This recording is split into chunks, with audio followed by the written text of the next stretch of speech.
ሰላም ለእናንተ ይሁን። እንዴት አላችሁ? እግዚአብሔር ይመስገን እኔ በጣም ደህና ነኝ። ዛሬም አንድ ሐሳብ ላካፍላችሁ።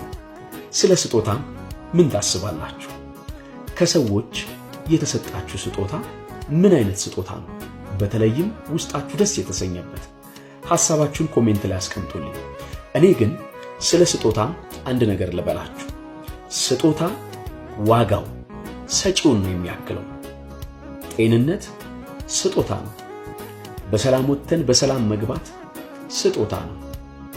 እያንዳንዱ የምናደርጋቸው ነገሮች በትክክለኛና በአግባቡ ሲሆኑልን ስጦታችን ነው።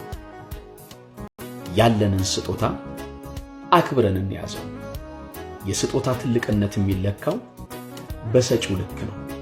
ስጦታውን ስናከብረው በሌላ አነጋገር ሰጪውን እያከበርነው ነው።